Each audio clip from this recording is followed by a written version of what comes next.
Tus palabras, Señor, son espíritu y vida. Tú tienes palabras de vida eterna. El Señor esté con ustedes. Lectura del Santo Evangelio según San Mateo.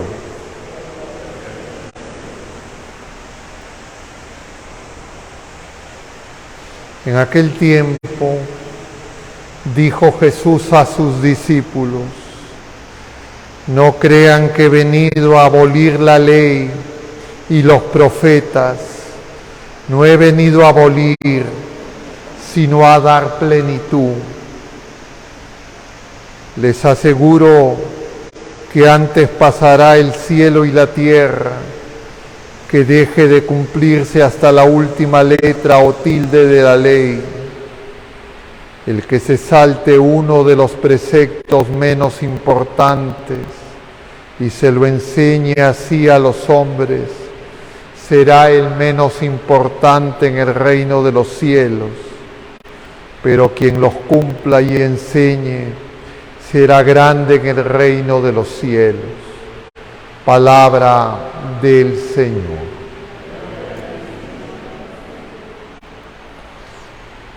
Muy queridos hermanos, tomen asiento un momento. Estamos en este miércoles de la tercera semana del tiempo de Cuaresma, cuarto miércoles de Cuaresma, es decir, ya hemos pasado la mitad del tiempo de Cuaresma, es decir, el tiempo de gracia que la Cuaresma, el tiempo de conversión que la Cuaresma ya está avanzando, y nosotros tenemos que preguntarnos cómo va nuestro aprovechamiento de este tiempo de gracia. Y como hemos mencionado varias veces, repetiremos hoy, no es tan fácil seguir la enseñanza del Señor en el tiempo de Cuaresma, y el mayor peligro es la dispersión, ver las enseñanzas como enseñanzas sueltas, y eso no es conveniente para la finalidad que es renacer a la vida de hijos de Dios. Y para eso es necesario reconocer la enseñanza de la semana y además reconocer la enseñanza del día y aplicarla a nuestra vida personal, a nuestra comunidad, a nuestras familias, a la iglesia y al mundo.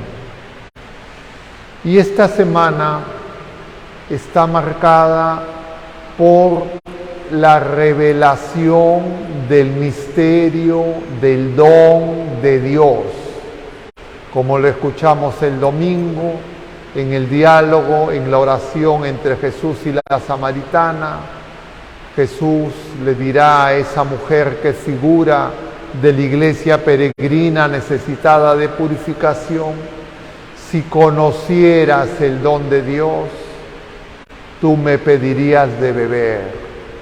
Y nosotros necesitamos pedirle de beber al Señor para conocer el don de Dios, porque en la medida en que nuestra oración pide esa revelación, nuestra fe viva, nuestra firme esperanza y nuestra ardiente caridad harán que nosotros nos dispongamos para acoger el don de Dios. Y repetimos una vez más, ¿cuál es el don de Dios? La persona del Hijo, del Verbo eterno encarnado, y la persona del Espíritu Santo, que nos conducen a comunión de amor en la Trinidad Santísima, que ese es el camino al que nos conduce Jesucristo. Y eso es el centro de esta enseñanza. El Señor quiere que conozcamos, pero conocer en la Sagrada Escritura es amar, es decir, tenemos que amar el don de Dios.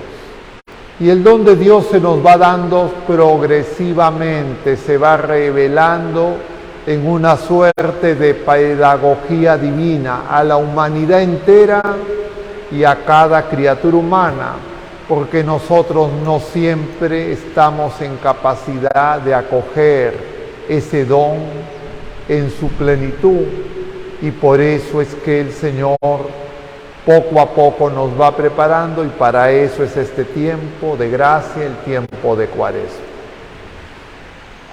Y entonces tenemos que darnos cuenta que nosotros tenemos que entrar en comunión de amor con la persona de Dios que viene a nuestro encuentro. Viene en el Hijo y en el Espíritu Santo en ese abrazo de amor.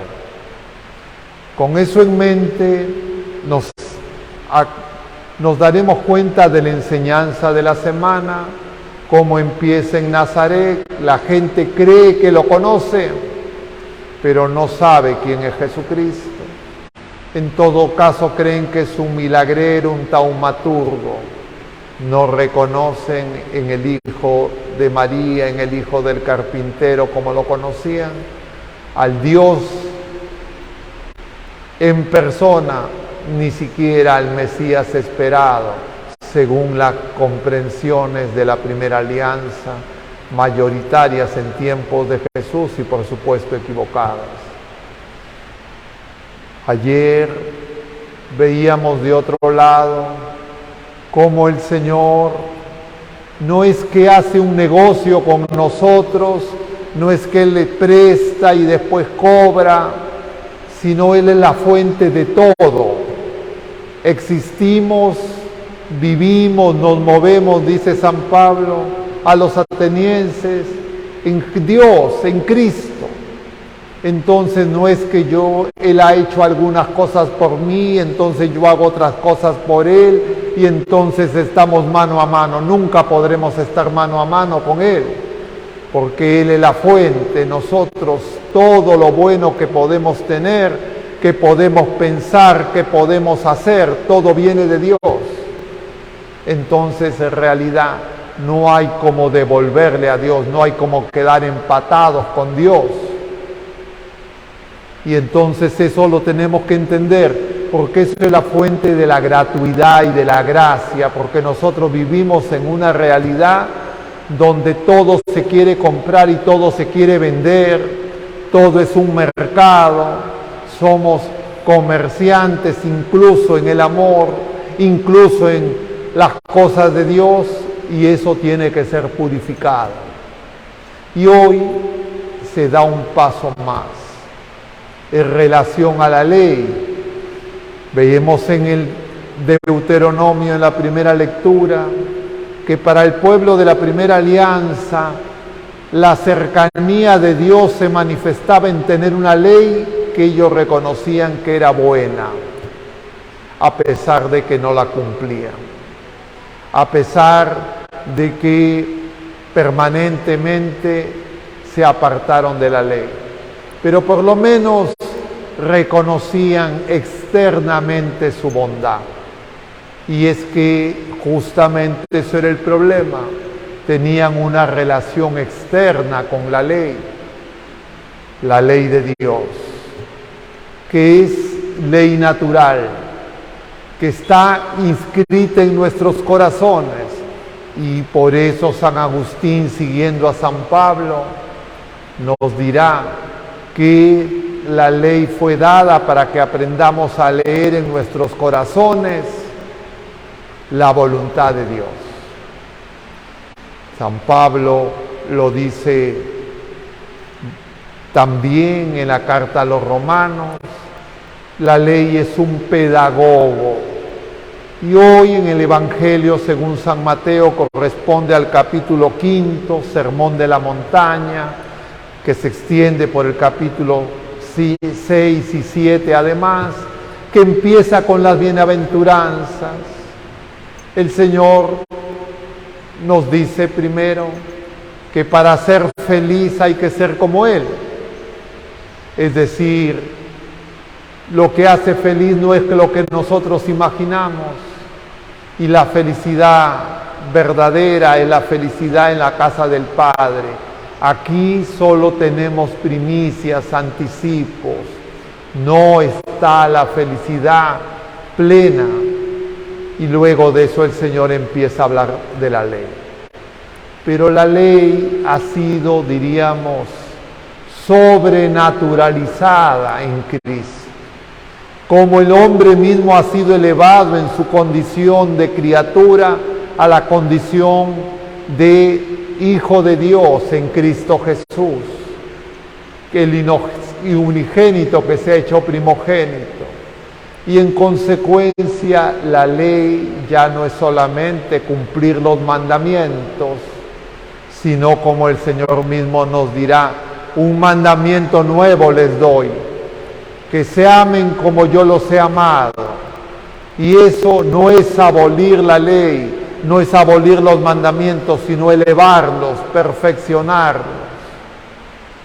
San Agustín dirá, ama, agregando por las confusiones actuales de cómo la gente entiende lo que es el amor, ama como Dios ama y haz lo que quieras.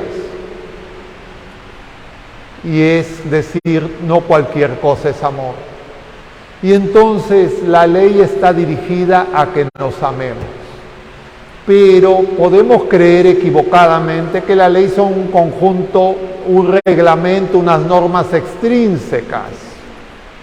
Y entonces no entenderemos el asunto de la plenitud de la ley. Porque entonces, igual que las normas de tránsito, yo estaré viendo, a ver, la luz roja, me paso o no me paso, voy contra el tráfico, no voy contra el tráfico. El otro día una persona me preguntaba, padre, me he ido contra el tráfico media cuadrita en una calle donde no hay nada de circulación, ¿es pecado? Y entonces es esa mirada reglamentarista, es esa mirada externa, y el Señor da plenitud, el cumplimiento de la ley, dándonos no algo, sino Él mismo. Dios Hijo y Dios Espíritu Santo se nos dan. En otras palabras, cumplir la ley es consecuencia de acoger al Señor. Algunos creen que primero cumplo la ley y después acojo al Señor. Primero lo tengo que acoger, porque sin Él no puedo cumplir la ley. Sin Él lo que puedo hacer es aparentar que cumplo la ley. Sin Él lo que puedo hacer es fijarme en los demás que no cumplen la ley y criticarlos. Y yo sentirme mejor y disfrazarme de que si yo la cumplo. La única manera en que podamos cumplir la ley, como nos enseña la Iglesia, en el Catecismo, tercera parte, que por eso justamente se llama la vida en Cristo, la vida en el Espíritu. Si no es el amor de Dios quien nos mueve, si no es el Espíritu Santo quien me mueve, yo tengo un conjunto de preceptos sueltos. Entonces hago mi lista y digo, allá son 10 X preceptos, yo cumplo 8, cumplo 9, el otro cumple 5, yo soy mejor que el que cumple 5. Como una tabla de posiciones en una competencia de distintos órdenes entre los seres humanos. Y eso ahora es motivo de gran confusión. Y eso ahora es motivo de gran división. Porque hay algunos que dicen, lo que tengo que hacer es mantener, entre comillas, la rigidez de la ley. Otros dicen, lo que tengo que hacer es flexibilizar la ley. No, lo que tengo que hacer es vivir en Cristo, recibir la gracia, dejar que el Señor me transforme, cambiar mi mentalidad, nacer de nuevo. Si no, no podré cumplir. Y entonces estaré discutiendo reglamentos. ¿Cómo hacen las criaturas humanas en sus leyes humanas? En los poderes legislativos. A ver, cambio esta ley, cambio esta otra ley. Es algo que realmente no terminamos de entender. Y hoy el Señor quiere que lo entendamos. Y uno intuitivamente se puede dar cuenta. Porque cuando yo me pongo a haber el reglamento, preceptos, entonces en la interpretación de los preceptos habrán los laxos y habrán los rígidos. Pero de eso no se trata, porque entonces yo seré laxo, como dice ese dicho castellano, a mis amigos todo, a mis enemigos la ley. El Señor viene y no hace acepción de personas, viene a salvarnos. Y la única manera es que nos amemos como Él nos ama. Y ahí está toda la ley y todos los profetas. Pero ¿y yo cómo puedo amar como el Señor ama? Necesito un nuevo ser. Pero ¿y cómo puedo tener un nuevo ser? Necesito morir a mi hombre viejo herido por el pecado. Y necesito renacer a la vida nueva de Hijo de Dios que con sus sacramentos el Señor nos comunica. Entonces, eso además se puede ver complicado porque la Iglesia en su poder de atar y desatar también ha dado una ley eclesial. Y entonces las leyes eclesiales a veces también son motivo de escándalo. Y algunos aparecen como los respetuosos, los que siguen la tradición y cumplen la ley, y otros que no la cumplen. Y efectivamente hay abusos litúrgicos, abusos de los clérigos. ¿Cómo se corrige eso? Con una nueva ley que diga hágase, cúmplese, ejecútese, yendo a Jesucristo. Conversión. No es que ahora hagamos una nueva relación, una nueva discusión, conversemos entre nosotros, aclarémonos.